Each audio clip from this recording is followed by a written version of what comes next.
Sex లో ఏబిసిడీలు తెలియని వీడు కాపురం చేసి ఇప్పుడు వీడి భార్య గర్భంతో ఉండడం వింతల్లో వింత.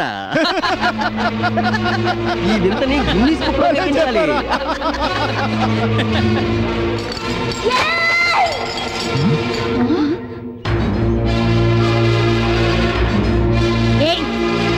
ఇంకొక్క మాట నా భర్త గురించి ఎవరు మాట్లాడినా నేనేం చేస్తానో నాకే తెలీదు. నా భర్త మీలా సూటు బుట్టు వేసుకోకపోవచ్చు, ఖరీదైన కార్లలో తిరగకపోవచ్చు, కానీ ఆయన ఈ జిల్లాకే సింహం. ఆయన పేరు చెప్తే మెరిసే మెరుపు ఆగిపోతుంది, కురిసే వర్షం ఆగిపోతుంది. నా భర్తని పిచ్చివాడని కదా అన్నారు? అవును, ఆయన పిచ్చివాడే. కాస్త కూడా కనికరం లేని మీలాంటి అన్నయ్యలు ఉన్నారని తెలుసుకోలేకపోతున్నాడుగా ఆయన పిచ్చివాడే. ఏమన్నా మిస్టర్ రవి, జ్ఞాపకం ఉందా? ఈ ఊరిని కాపాడడానికి ఇంటికి ఒక బిడ్డని బలి పశువుని చేయాల్సి వచ్చినప్పుడు మీరు పిరికి పందల్లా వెన్ను చూపి పారిపోయారు. నా భర్త మగాడిలా ధైర్యంగా నిలబడ్డాడు, మీకోసమే కత్తి పట్టుకున్నాడు. ఆయన పడ్డ కష్టం సగం ఊరి కోసమైతే మిగతాది మీకోసంరా. నా భర్త త్యాగం చేయకుంటే ఇవాళ ఫారిన్ లో ఉండేవాళ్ళ మీరు. నా భర్త లేకుండా ఈ ఊళ్ళో ఒక్క అడుగు ముందుకు వేయగలరా మీరు? అంతెందుకు, ఇప్పుడు నా భర్త తోడు లేకుండా ప్రాణాలతో ఈ ఊరు వదిలిపెట్టి వెళ్ళగలరా మీరు? లోకమంతా చేతులెత్తి నమస్కరించే అమ్మ కూడా బిడ్డని 10 మాసాలే మోస్తుంది. కానీ నా భర్త మిమ్మల్ని, మీ కుటుంబాన్ని 25 సంవత్సరాలుగా మోస్తున్నాడు. And what did you say? What did you say? You think my husband doesn't know ABC of sex? What do you know about sex? Do you think ultimate enjoyment between husband and wife lies in the bedroom itself? Definitely not. Sex is just minor part of life. Major part of life is love and affection. You prefer the former, I prefer the later. Don't try to play fool. Okay? ఆయన మనసుని అర్థం చేసుకున్నాకే నాకు తెలిసింది ఆయన మిమ్మల్ని ఎంతగా ప్రేమిస్తున్నాడో. ఆయన ఒంటి మీద ఉన్న గాయాల్ని, పాతల్ని చూసిన తర్వాతే తెలిసింది ఆయన మీ అందరి కోసం ఎంత త్యాగం చేశాడో. అలాంటి ఆ దేవుణ్ణి మళ్ళీ ఏమైనా అన్నారో నేను ఈ మట్టిలో పుట్టిందాన్ని నరికి పారేస్తాను.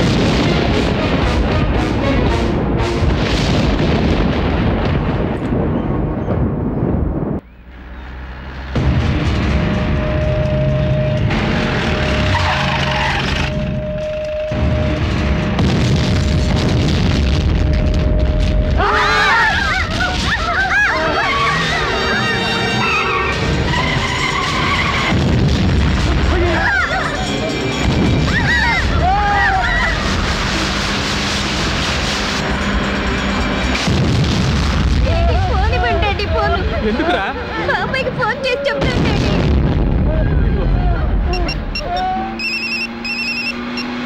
హలో బాబాయ్. ఏమిటి బాబు? రైల్వే స్టేషన్కి వెళ్ళే దారిలో ఎవరు మమ్మల్ని చంపాలని చూస్తున్నారు. నాకు భయంగా ఉంది. త్వరగా రా బాబాయ్. ఏట్రా, ఏమైంది? ఎందుకు ఆటో? ఏం లేదు బాబు, నేను చూడాలని మొండికేస్తున్నట.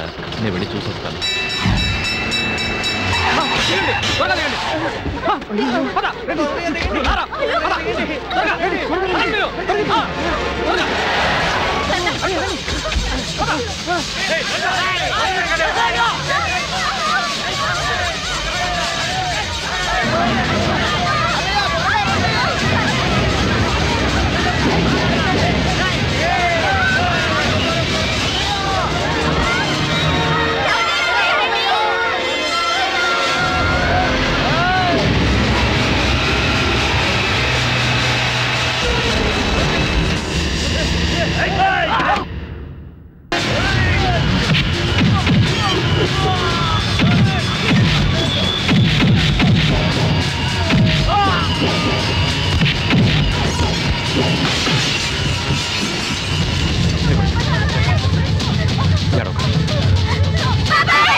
పదండి, పరిగెత్తండి.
ఏముంది ఎక్కడ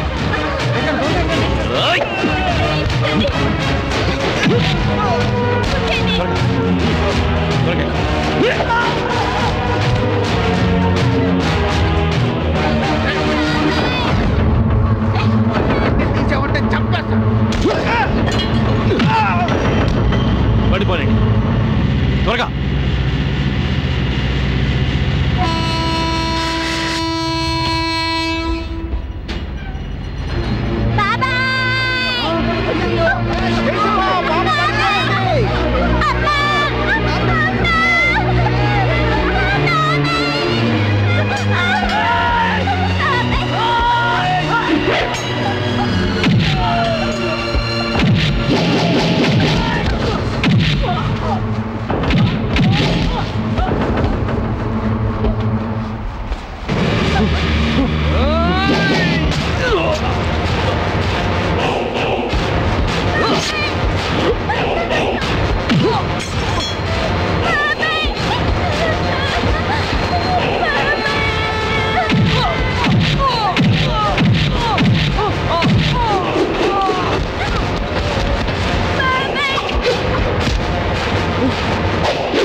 నా గురించి దిగులు పడకండి, నాకేమీ కాదు, మీరు జాగ్రత్తగా వెళ్ళండి.